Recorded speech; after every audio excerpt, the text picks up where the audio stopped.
Kita semua tahu bahwa Indonesia memang ditakdirkan untuk menjadi global player, menjadi pemain dunia, menjadi penghulunya dunia. Baik tersadar bangsanya atau tidak, baik pejabatnya sadar atau tidak, maka takdir bangsa Indonesia untuk menjadi bangsa pengendali yang berpengaruh di dunia memang ada di DNA bangsa dan negara Indonesia. Walau saat ini hutang menumpuk dengan pola pikir pejabat yang makan sekolah dari dunia barat, atau walau negara saat ini dikadali sumber daya alamnya dikeduk kaum oriental yang didukung pejabat lainnya, namun kalau sudah takdir Indonesia harus menjadi negara besar, ya pasti akan mencapai juga kesananya. Kesadaran itu mulai terbangun saat ini.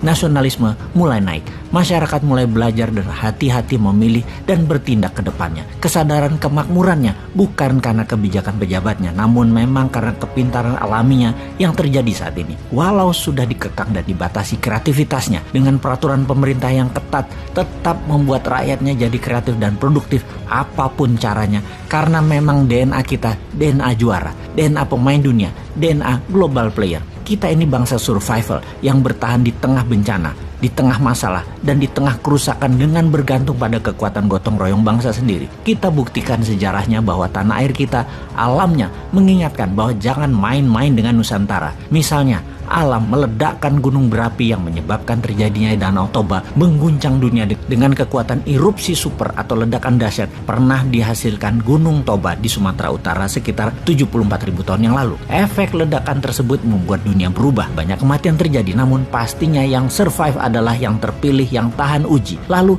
ledakan Gunung Tambora yang terletak di Pulau Sumbawa. Letusan ini diikuti oleh antara 6 bulan sampai 3 tahun meningkatnya kepulan dan letusan freatik kecil. Bumbungan letusannya menurunkan suhu global dan menyebabkan pendinginan global dan kegagalan panen di seluruh dunia pada tahun berikutnya. Periode 3 tahun tersebut dikenal dengan tahun tanpa musim panas. Dunia berubah banyak dan menjadi dewasa. Pastinya pupuk disebar di seluruh dunia. Pastinya gerakan tanah vulkanik tektonik menjadi menggeser, membuat mineral tanah dalam dan mineral tanah jarang muncul di permukaan di tanah Nusantara. Lalu ada makhluk peninggalan zaman Jurassik, satu-satunya di dunia yang namanya Komodo di Flores. Ini membuktikan satu hal lagi.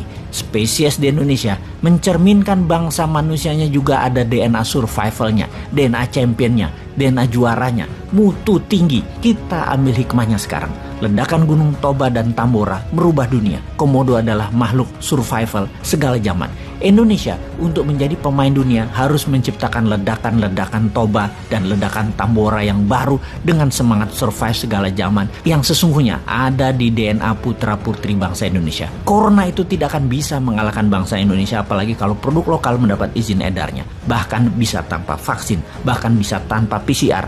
Namun titer antibodi bangsa Indonesia tetap tinggi karena memang ramuan alaminya ada. Kekayaan alam mineral, tak perlu teknologi asing dan tergiur narasi ocehan orang asing agar dikeduk asing mineral tambangnya dengan investasi asing. Sungguh, pakai kekuatan bangsa sendiri itu bisa, sehingga bisa jadi nilai jaminan aset bangsa untuk mencetak alat bayar. Akhirul kalam, wahai sahabat New Mind, karyamu mengguncang dunia sedang dinanti karena DNA-mu adalah DNA juara. Ayo buktikan.